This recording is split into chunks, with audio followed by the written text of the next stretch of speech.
কোন নারীকে বিবাহ করা হারাম। আমরা কোরআন এবং হাদিস থেকে এই বিষয়টা জানব। যে সমস্ত নারীদেরকে বিবাহ করা হারাম এদের তালিকা আল্লাহ সুবহানাহু ওয়া তাআলা উল্লেখ করেছেন। এখানে হারামটাকে আল্লাহ পাক নির্দিষ্ট করে দিয়েছেন, আর হালালটাকে নির্দিষ্ট করেননি। আল্লাহ পাক এ ব্যাপারে বলছেন ফানকিহু তওবা লাকুম মিনান নিসা, ফানকিহু বিবাহ করো, তওবা লাকুম মিনান নিসা, মানে তোমাদের পছন্দ মতো নারীদের মধ্যে তোমরা বিবাহ করতে পারো। এখানে নট ইন্ডিকেট, আল্লাহ পাক উদ্দেশ্য করে কাউকে বলেননি, আমভাবে বলেছেন, খাস না। আর যেখানে হারামের তালিকা আল্লাহ পাক নির্দিষ্ট করে দিয়েছেন। তো হারাম কাদেরকে, কোন সব নারীদেরকে বিবাহ করা হারাম? কোরআনুল কারীমের সূরা নিসার আয়াত নাম্বার 23 আল্লাহ পাক সুবহানাহু ওয়া তাআলা বললেন হুররিমাত আলাইকুম উম্মাহাতুকুম ওয়া বানাতুকুম ওয়া আখাওয়াতুকুম ওয়া আম্মাতুকুম ওয়া খালাতুকুম ওয়া বানাতুল আখি ওয়া বানাতুল উখতি ওয়া উম্মাহাতুকুম আল্লাতী আরদাআনাকুম ওয়া আখাওয়াতুকুম ওয়া আখিরুল আয়াত সাদাকাল্লাহুল আযীম। আল্লাহ রাব্বুল আলামিন যে সমস্ত নারীদেরকে বিবাহ করা হারাম করে দিয়েছেন তাদের মধ্যে আল্লাহ পাক বললেন হুররিমাত আলাইকুম উম্মাহাতুকুম, তোমাদের মায়েদেরকে। মুমিন মুসলিম মুমিনদেরকে আল্লাহ পাক বললেন যে তোমার মাকে বিবাহ করা হারাম। এরপর বললেন ওয়া বানাতুকুম, তোমার মেয়েকে বিবাহ করা হারাম। ওয়া আখাওয়াতুকুম, তোমার বোনকে বিবাহ করা হারাম। ওয়া আম্মাতুকুম, এখানে খালা এবং ফুপুকে উদ্দেশ্য করে বলা হয়েছে। ওয়া আম্মাতুকুম, তোমাদের খালা এবং ফুপুকে বিবাহ করা হারাম।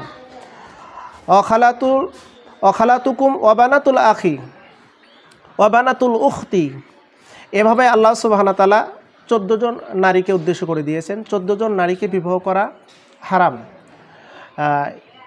এটা আল্লাহ পাক নির্দিষ্ট করে দিলেন যে 14 জন নারীকে বিবাহ করা হারাম।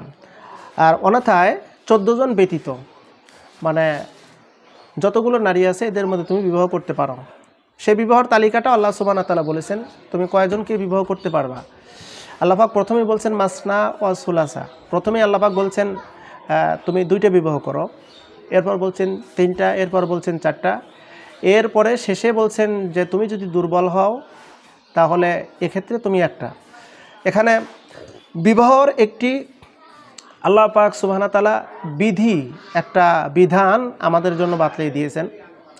বিবাহটা মুমিনের জন্য ঈমানের পরিপূর্ণতা, শুধু ঈমানের পরিপূর্ণতাই নয় বরং দৈহিক প্রশান্তি, শুধু এটাও নয় বরং আল্লাহ সুবহানাহু ওয়া তাআলা এই বিবাহের মাধ্যম দিয়েই এই পৃথিবীতে মানুষকে আল্লাহ পাক যেভাবে ছড়াই ছিটিয়ে দিয়েছেন। যেমন আমরা জানি আদম আলাইহিস সালাম থেকে হাওয়া আলাইহিস সালামকে আল্লাহ পাক তৈরি করলেন। এরপরে উভয়ের মাধ্যমে,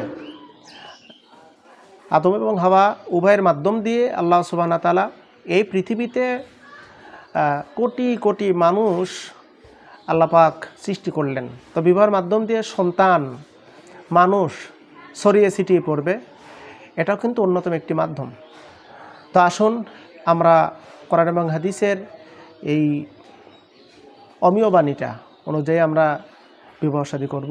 আল্লাহ সুবহানাহু ওয়া তাআলা আমাদের দুনিয়ার কল্যাণমুখী জীবন দান করুক, আমিন সুম্মা আমিন।